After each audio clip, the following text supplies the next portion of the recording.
I mean, we won a football game, which is a positive. We got to be able to stop short yardage runs. That was not a positive. And we can't have 12 penalties for 93 yards that cost us probably an additional 170 yards, 150 yards of total yardage. So when you look at it all, if you just removed the penalties, this entire sheet is 200 yards different right now. And we got to get that cleaned up. That starts with me. I mean, I'm the end-all be-all when it comes to stuff like that. We've had officials at every practice. We haven't had that amount of holding calls called in all of camp than we had tonight, and we got to get that cleaned up. We'll use the mics from now on, Chris. Kenny, just wanted to follow up on the penalties. What did you see that was contributing to all that? I don't know, to be honest. I'm gonna have to go watch the tape. If the one, Keyshawn grabbed the guy, it was bang bang, but it looked like he shoved him, so I get it. But I don't know if it's bad for Keyshawn or not. It's one of those 50-50 ones, right? But it definitely looks like he shoved him, so I get it.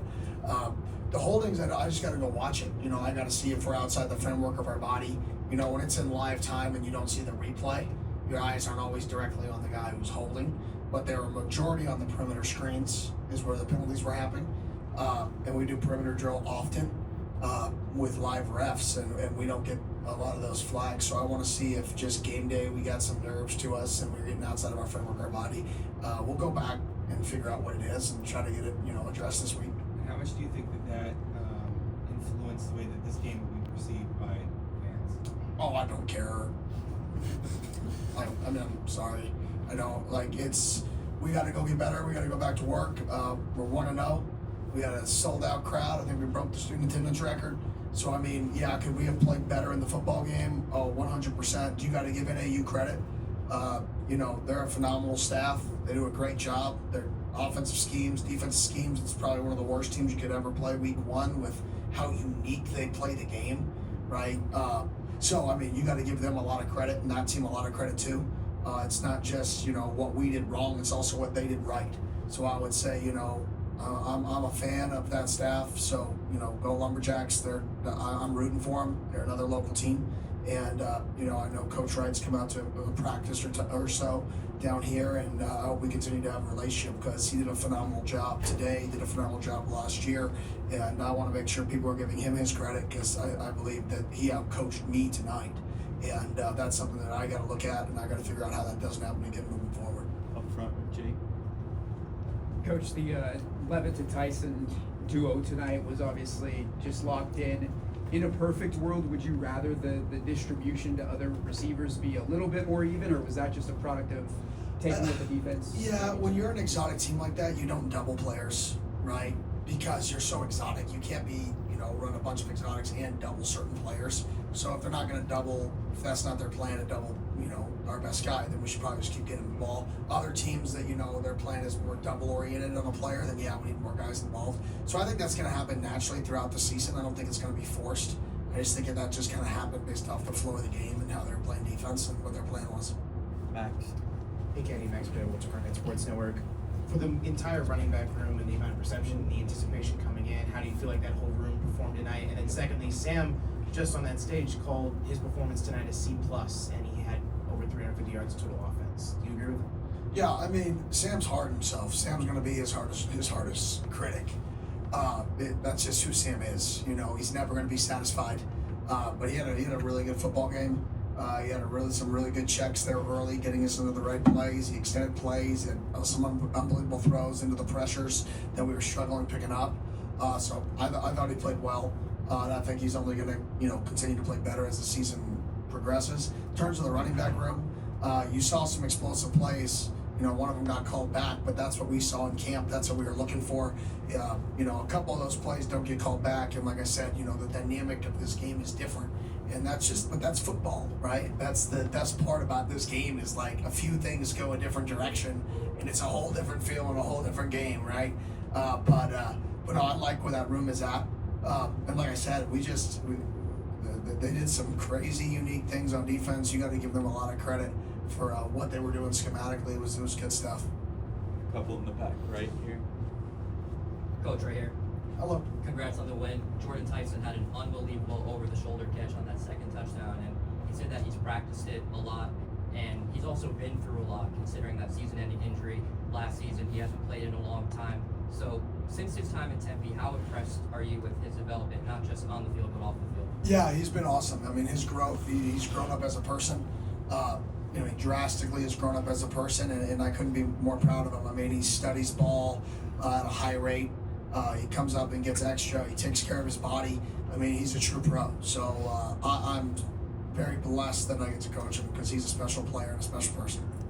Hey Kenny, Jacob Brooks, Sun Devil Source. Sam, when talking about Jordan's second touchdown, said it was one of the best catches he's ever seen him make. Do you ever get surprised when those guys make connections like that, or is it just another day at the office? I'm surprised every day that they make plays like that. When you get to coach special players, and I think a lot of the guys on our team are special players, you're constantly amazed. And I honestly couldn't see it. I saw the throw. I didn't actually see him come down with it with my angle, so I'm excited to go watch it on tape and see the catch. But yeah, just happy we got a W, and it's always good to win ugly. That's one of the best things about coaching is when you win ugly, and it wakes people up a little bit, and that's great. I mean, this is good. Yeah, great, Mike. Yeah, Coach Michael Kirchner, Pitchfork Lunch. When you talk about like sparking the offense, the fake punt, I mean, early, a lot of times you might do it later in the game, but just what did you see there? And obviously, Tyson made a heck of a play. Yeah, I mean, we had a good plan. Jack Nuno, our new special teams analyst, had a good idea going into the week, and another local guy, his dad's G Nuno, used to be the GM of the Rattlers, went to Brophy Prep, and getting him back in our organization, and he had a really good plan that he saw a team run it last year, and we put it in, and we said, hey, if we get into this specific situation, we wanted to run it. And we told the team pregame if we got in that situation, we'd run it. We got in that situation, so we ran it, and it was effective, and it really changed the game. If you look back, it looked like there was a chance that we could really take it and run from there.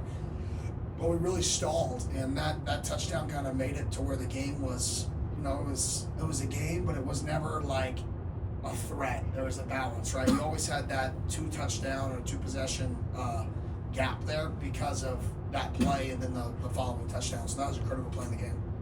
Hey Kenny, Dominic Basello, Walter Cronkite Sports Network. You touched on the student attendance record earlier. You talked about activating the Valley. Valley seems pretty activated. How do you go up from here with a sold out crowd? Well, the city likes winning, so winning. I mean, I wish there was a better answer to that. But no, I mean, the crowd tonight was awesome. I mean, like I said, our games, they're not meant to be perfect, especially games early, right? They're meant to be ugly. You're meant to clean things up. You'd like to be perfect. Last year we started so hot, right? Like right away, like holy cow, right? Today, this game reminded me of Texas State. From last year, where they do so many exotic things on defense, and they just got us. Like, it was just never in a rhythm, always getting us out of sync. And, then for a little bit there, we got back into a rhythm. Early in the year, you get spooked by some things like that. And I think that's what this game reminded, even though we weren't losing like that game, this game had that similar feel. Like, we just weren't in sync because how unique they play defense. We couldn't really run a lot of what we normally run, which is kudos to them. Like I said, you got to give that staff a lot of credit because, there's a reason their defense was top 3 in their league last year. They return a lot of players, and they do a great job. Hey Kenny, Blake Neiman, Fox 10 News. What were your thoughts on Malik Brown's performance, especially all he's had to go through to get back to this point? Yeah, he really hasn't played in 2 years. I mean, he played a couple games last year before he got hurt, but he really hasn't played in 2 years, and we talked about earlier, he's put in the work like he's serious about it this offseason. He's gained the weight like it matters to him, and you can feel it out there on the field. He's running behind his pads. He's not just a fast guy anymore, and then you can see the explosiveness like he had in a few of those plays. Looking at the stats, I mean, 5 for 38, and then receiving, 3 for 13, but I guess the big one I'm thinking about is the one that was called back where he burst and would have gone for 80, and those are 70, whatever it was. And those were plays we really didn't have a lot of last year, those huge plays. He has that ability. And then when he did get the ball in the running game, I mean, he averaged 7.6 yards per carry. I mean, he was running behind his pads, tough to tackle, so I was very, very pleased with him. I'm fired up about him. Quick follow-up. What were your just general thoughts on the rushing Yeah, early we struggled with.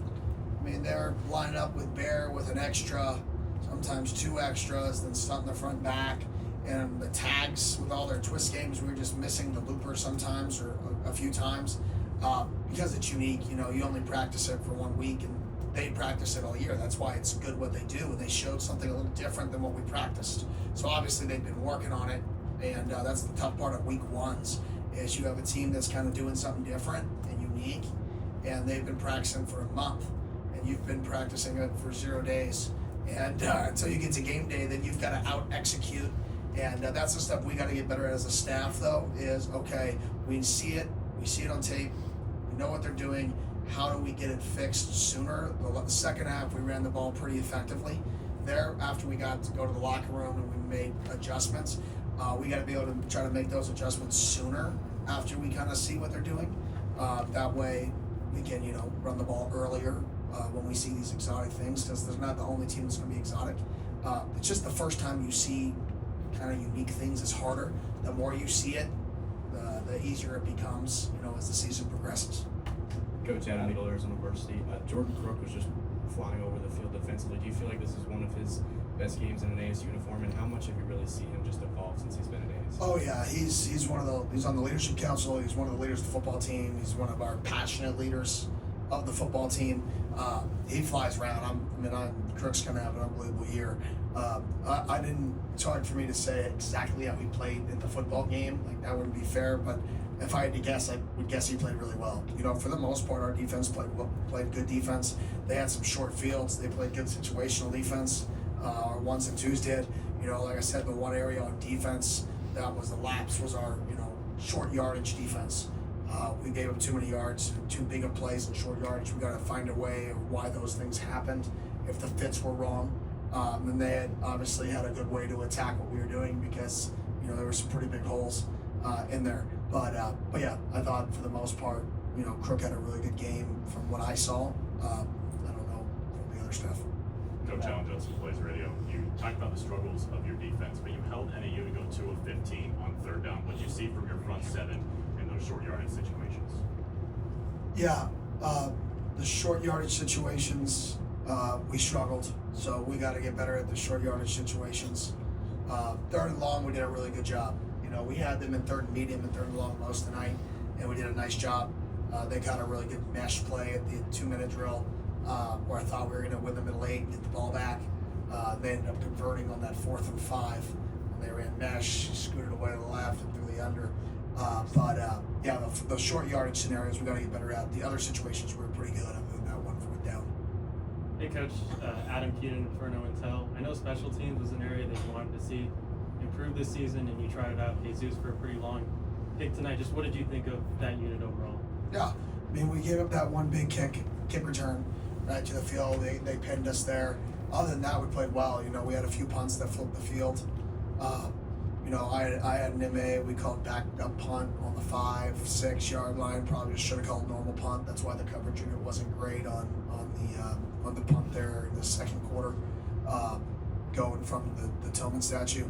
Maybe just should have been in the regular punt so we get better coverage there. But other than that, I thought our special teams played great. We had a block punt. We had a fake punt converted. I thought they were a plus positive in the football game when it's all said and done. And I thought their specialists were good players. There's a guy who kicked the ball out of the end zone a lot of the times. Their punter boomed a couple. So kudos to them too. But I thought we performed well on special teams. Some things to clean up. That big kick return doesn't happen. I would say we performed really well.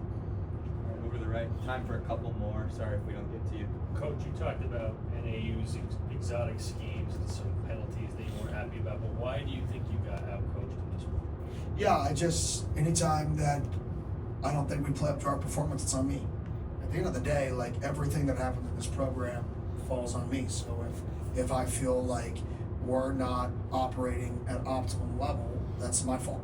And I gotta find ways in order to fix that. So regardless of if it's a special team issue, if it's an effort issue, if it's they got a really good plan versus us, and we don't, quite get it fixed as fast as I would like, regardless of it. Whenever we don't, play as good of a game as I want to play, I put it on myself, because that's where I think it should lie. right? And we play really well, it's because the players play well. We don't play great, it's because I got to be better. And I firmly believe that. And that's just how I operate. Like, it doesn't matter who you play. Like, if we don't play our best game, like, I look at myself and what could I have done better? Jordan Ham, Sports 360 AZ. Coach, how would you assess the offensive line play, especially as they had to cycle through some guys with injuries? Yeah, I mean, that's a tough week one. And I know I keep saying that, but like, you got to give those guys credit too. Like, that is some weird stuff in a good way. Like, and it's sound. It's not weird unsound. It's some weird, good stuff. And I talked to their DC before the game, and I was just like, great job, man. Like, you're doing a great job. It's so different. You know, it's like anytime you do something that's so different, all your prep you do all year, then it's like completely different. And then it's completely different than the completely different you practiced, right? So you got to give them a lot of credit. So I thought our O-line adjusted well in the second half to all that stuff.